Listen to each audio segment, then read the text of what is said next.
Global Still talking happenings about today. 2023 We elections, communicate. which will be coming up We the month analyze of February global news.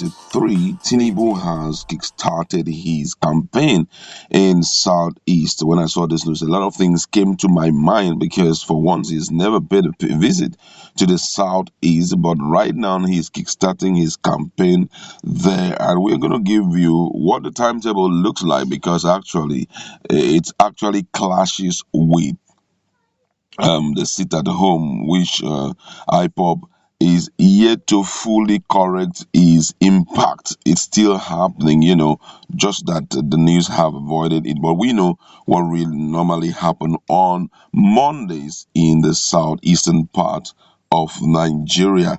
All right, according to the news, that Tinubu has decided to shun IPOP fixes campaign in an Anambra Imo for Monday. The presidential candidate of the All Progressive Congress (APC), Bola Ahmed Tinubu, has fixed his campaign rallies in Anambra State and Imo State on Monday.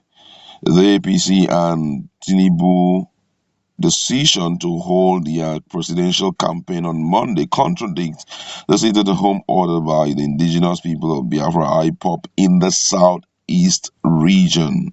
The timetable released by the Presidential Candidate Council (PCC) shows that Mr. Tinubu will hold a campaign rally and a stakeholder engagement in Imo State on Monday, the 21st of November 2022. On Monday, 30th January, the campaign train will move to Nambra, the home state of Peter Obi, the Labour Party presidential candidate.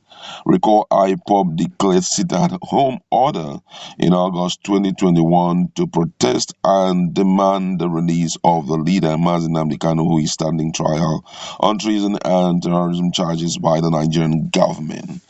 Visitors or violators of the sit-at-home order have been victims of violence and killing by UGM in southeastern states on Mondays. Vernacular movement and commercial activities are on halt in compliance with the IPOP order. In early October, IPOP said it has no plan to disrupt the 2023 election and accused the government of masterminding insecurity in the southeastern zone. Days later, an appeal court acquitted Kanu of all charges against him, but the government said it will consider all available options open to us on the judgment.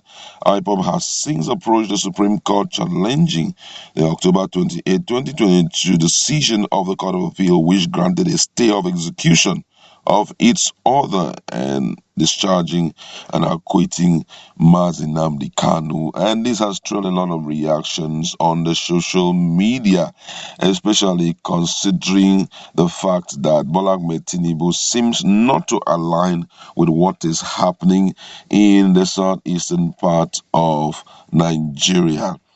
Now, someone here says media and sensational journalism. Nobody is daring anybody because ordinary people will bear the brunt. By the way, IPOP has already made it clear that they are not the people stopping others from going about their normal businesses on Monday. Some criminal element have hijacked the struggle. However, the APC will change the date before the campaign date. Save is coming. Well, we do not know if that will happen, but that's what the young man have to say.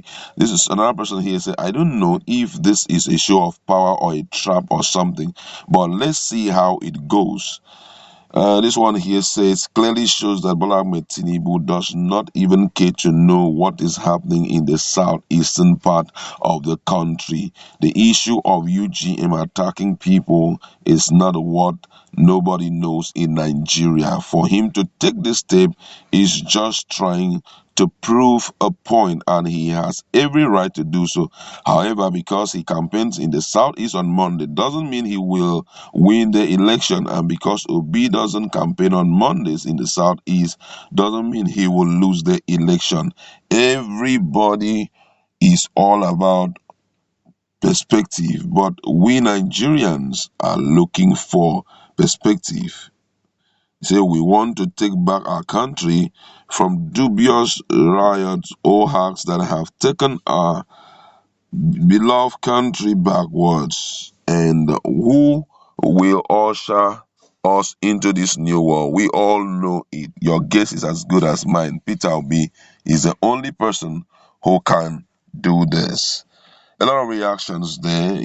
People are still wondering why Bola Ahmed Tinubu decided to take the step he just did. But I would say that it's not born out of the fact that he's trying to, push these guys or trying to dare them, because that's what sorry, that's what most of the comments are saying, that he is trying to dare the people. But I don't think he's trying to dare them. It's just that he doesn't know what is happening in the southeast. He's overly uninterested, and taking into consideration all of that, I've always said it, that we have to be careful the people that we vote into power come 2023, because some regions are going to suffer huge abandonment, I'm telling you, in terms of development.